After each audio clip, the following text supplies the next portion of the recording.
ఆకారంతో రావాలని ఏనాటి నుంచి ఎదురు చూశాడో తెలుసా అండి? కొన్ని లక్షల కోట్ల సంవత్సరాల క్రితం నుండే. జగత్తు పునాది అంటే ఈ విశ్వం పుట్టకముందు. ఈ విశ్వం ఎప్పుడు పుట్టింది? శాస్త్రవేత్తలు అంటున్నారు, ఏమనో తెలుసా? శాస్త్రవేత్తలు అంటున్నారు, ఇదిగో ఈ విశ్వం పుట్టి 1500 కోట్ల సంవత్సరాలు అంటున్నారు. సరే, వాళ్ళ లెక్కనే మనం తీసుకుంటే, అంటే మనం కావాలనే ఒక తండ్రి కోరిక ఈ విశ్వం పుట్టకు ముందటి నాటిది, అంటే 1500 కోట్ల సంవత్సరాల క్రితం నాటిది. అంటే ఒక తల్లి 9 నెలలు ఎదురు చూస్తుంది, ఒక తండ్రి 9 నెలలు 10 నెలలు ఎదురు చూస్తారు. కానీ మన దేవుడు మనం కావాలని ఎప్పుడు కోరుకున్నాడు తెలుసా? 1500 కోట్ల సంవత్సరాల క్రితం. ఏమండి, దేవుడు ఎంత పిచ్చి ప్రేమో తెలుసా మనం అంటే? ఏంటి ఇన్ని నక్షత్రాలు కావాలా మనం కావాలని? ఏంటి అంత పెద్ద సూర్యుడు కావాలా?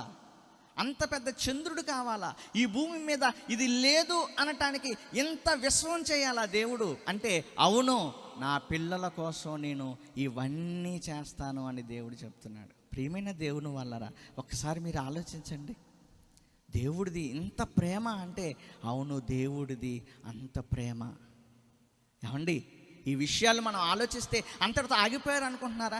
జగత్తు పునాది వేయబడక మునిపి అనుకున్న దేవుడు అంతటితో ఆగిపోయాడు అనుకుంటున్నాడా? ఇర్మియా గ్రంథం ఒకసారి మనం చూడగలిగితే ప్రియమైన దేవుని వల్లరా, ఇర్మియా గ్రంథం ఇర్మియా గ్రంథము 1వ అధ్యాయములో మనం చూడగలిగితే, ఏమండి, ప్రవక్త కోసం దేవుడు మాట్లాడుతూ ఆయన అన్న మాట ఏంటో తెలుసా అండి? 4-5 వచనాల్లో, గర్భములో నేను నిన్ను రూపింపక మునిపే నిన్నెరిగి తిని. ఏంటి, గర్భంలో మనకు రూపం రాకముందే దేవుడికి తెలుసట మనం. ఏమండి, తండ్రిలో నుంచి తల్లిలోకి మనలాంటి వాళ్ళు, బాగా ఆలోచించండి, మనలాంటి వాళ్ళు కొన్ని కోట్ల మంది వస్తారు, కొన్ని కోట్ల మంది మనలాంటి వాళ్ళు. కానీ నాకే ఎందుకు నా తల్లి గర్భంలో అవయవం వచ్చింది? మీకే ఎందుకు వచ్చినాయి ఈ అవయవాలు? మీతో పాటు కొన్ని కోట్ల మంది వచ్చారు, మీతో పాటు కొన్ని కోట్ల మంది వచ్చారు. ఆ కోట్ల మందిలో నాకే ఎందుకు వచ్చింది ఈ అవయవాలు? మీకే ఎందుకు వచ్చాయి ఈ అవయవాలు? నువ్వు నేను కావాలని దేవుడు జగత్తు పునాది వేయబడక మునిపే కోరుకున్నాడు గనుక, తండ్రిలో నుంచి తల్లిలోకి వస్తున్నప్పుడు ఎక్కడ నువ్వు నేల రాలిపోతావేమో అని గర్భంలో నీకంటూ ఒక రూపం రాకముందే దేవుడికి నువ్వు తెలుసట. చూసారా, దేవుడు ఎంత ఆలోచించాడు మన కోసం. సరే, అంతటితో ఆగిపోయింది అనుకుంటున్నారా? ఏమండి, అంతటితో ఆగిపోయింది అనుకుంటున్నారు? గలతీ పత్రికల్లో 1:14 చూడండి ఒకసారి. గలతీలకు రాసిన పత్రిక ఏమండి 1వ అధ్యాయము పౌలు గారు మాట్లాడుతున్నారు. పౌలు గారు మాట్లాడుతూ ఏమంటున్నారంటే, 1వ అధ్యాయము ఏమండి 15వ వచనంలో, అయినను తల్లి గర్భమునందు పడినది మొదలుకొని అంటే నేను ఎప్పుడైతే నా తల్లి గర్భంలో పడ్డానో అప్పటి నుంచి నువ్వు నన్ను ఏం చేశావు? ప్రత్యేకపరిచావు. అంతటితో ఆగల. 139వ కీర్తన తర్వాత చదువుకోండి. 139వ కీర్తన 13వ వచనం నుంచి చదవండి. ఏమని రాయబడి ఉంటుందో తెలుసా? 16వ వచనంలో, నేను పిండమునై ఉండగా నీ కన్నులు నన్ను చూచెను. ఏంటి? జగత్తు పునాది వేయబడకు మునిపే అనుకొని, ఏమండి ముగిస్తాను 2 minutes.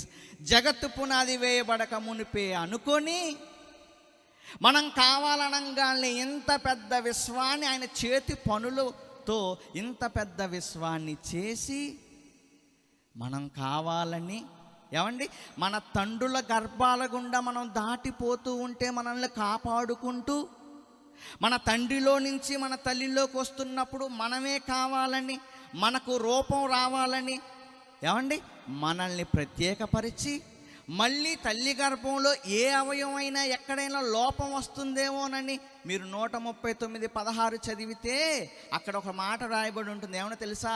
నేను పిండమునై ఉండగా నీ కన్నులు నన్ను చూచెను, నియమింపబడిన దినములలో ఒకటైనా కాకమునిపే నా దినములన్నీయు నీ గ్రంథములో లిఖితములాయను అన్న చోట ఒకటి అని ఉంటుంది. కింద చిన్న అక్షరాలతో ఏమని ఉంటుందో తెలుసా? నా అవయవములు దినదినము రూపింపబడుచుండగా అవన్నీ నీ గ్రంథములో లిఖితములాయను. అంటే అర్థం ఏంటో తెలుసా? అంటే ఏ రోజు ఏ అవయవం వస్తుందో రాసుకుంటున్నాడట. ఈయన అంత కేర్ ఆ దేవుడికి, అంత జాగ్రత్త. ఏ రోజు ఏ అవయవం వస్తుందో దినదినము అవయవాలు రూపింపబడుచుండగా అవన్నీ ఆయన గ్రంథంలో ఏం చేస్తున్నాడట? రాసుకుంటున్నాడట. ఈరోజు నా బిడ్డకి కళ్ళు వచ్చాయి, ఈరోజు నా బిడ్డకి చెవులు వచ్చాయి, ఈరోజు నా బిడ్డకి కాళ్ళు చేతులు వచ్చేస్తున్నాయి. ఇదిగో కోట్ల సంవత్సరాల క్రితం నేను అనుకున్న నా బిడ్డ అవయవ నిర్మాణం జరుగుతుంది, ఈ భూమి మీదకి వస్తుంది. ఏంటి ఇంత ఆలోచించాడా దేవుడు? నిజమండి, దేవుడికి మనం అంటే పిచ్చి ప్రేమ, ఎంతో ప్రేమ. ఇంకా ఏమనుకున్నాడో తెలుసా? ఈ పిల్లలు భూమి మీదకి వచ్చిన తర్వాత పాపం చేస్తారు, తప్పు చేస్తారు. అపవాదిగాడు ఉన్నాడు కదా, తప్పు చేస్తారు వాళ్ళు. తప్పు చేస్తే ఎలాగా అని దేవుడు మనల్ని ఎంత ప్రేమించాడు అని అంటే ఆయన కుమారుణ్ణి, ఏమండి, ఆయన కుమారుణ్ణి ఈ లోకానికి పంపించే. యోహాను సువార్తలో రాయబడి ఉంటుంది, దేవుడు లోకమును ఎంతో ప్రేమించని. ఎంత ప్రేమించావంటే ఇదిగో నా కుమారుణ్ణి మీకోసం పంపించేస్తున్నాను. మీరు తప్పులు చేస్తారు, పాపాలు చేస్తారు, ఇదిగో ఇవన్నీ తుడిచివేయటానికి నా కుమారుణ్ణి, అద్వితీయ కుమారుణ్ణి, ఏమండి, జ్యేష్ఠ కుమారుణ్ణి ఇదిగో మీ మధ్యలోకి పంపిస్తున్నాను. ఇదిగో ఆయన మీ అందరి కోసం 33.5 సంవత్సరాలు ఏ పాపం చేయకుండా బ్రతికి సిలువలో తన రక్తమంతా కార్చి మీ పాపాలని, నా పాపాన్ని, ప్రపంచంలో ఉన్న ప్రతి ఒక్కరి పాపాలని తుడిచివేయటానికి నేను ఒక ప్రణాళిక సిద్ధం చేశాను అని మన పరలోకపు తండ్రి 2000 సంవత్సరాల క్రితం మన ఏమంటే యేసుక్రీస్తు వారిని ఈ లోకానికి పంపించారు. ఏంటి ఇంత ప్రేమ ఆ దేవుడికి? ఏమండి, ఇంత ప్రేమ ఆ దేవుడికి. బైబిల్లో ఏమండి ఎంత ప్రేమ దాచుకొని రాయించాడు అని అంటే, అందుకే ప్రతిరోజు బైబిల్ చదవండి. మీరు, నా రిక్వెస్ట్, ప్రతిరోజు మీరు బైబిల్ చదవండి. ఆయన ప్రేమ ఏంటో మీకు అర్థమవుతుంది. ఒక భక్తుడు, ఒక కవి ఒక మాట అన్నాడు. దేవుడు ప్రేమ గురించి చెప్పాలని ఐజక్ బెన్ నిహోర్ అనేటువంటి ఒక భక్తుడు, ఒక కవి 1624 సంవత్సరంలో దేవుడు ప్రేమ గురించి చెప్పాలని గాడ్స్ లవ్ అనేటువంటి ఒక బుక్ను స్టార్ట్ చేశాడట, రాయటం. 2 అధ్యాయాలు రాశాడు. 2 అధ్యాయాలు రాసిన తర్వాత ఆయన అంటున్నాడు, నేనేమన్నా పిచ్చోడ్నా?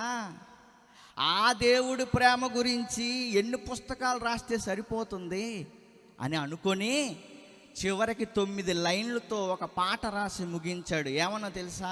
ఆ దేవుడు ప్రేమ గురించి ఆయన చెప్పిన విషయం ఏంటో తెలుసా? ఇదిగో ఆకాశం అంతా పేపర్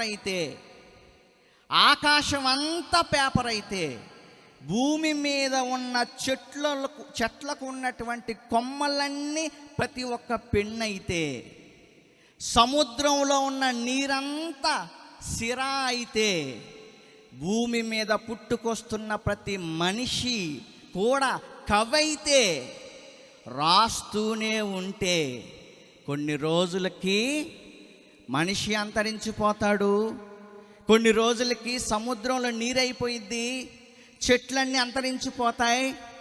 కానీ అప్పటికి దేవుని పరిచయాన్ని దేవుని ప్రేమ పరిచయాన్ని మనం పూర్తి చెయ్యలేము అని చేతులెత్తేశాడు. ఏమండి, దేవుడు అంత గొప్పవాడు, అంత ప్రేమించాడు మనల్ని. మన నుంచి ఏం కోరుకుంటున్నాడో తెలుసా? దేవుడు 2 కోరుకుంటున్నాడు.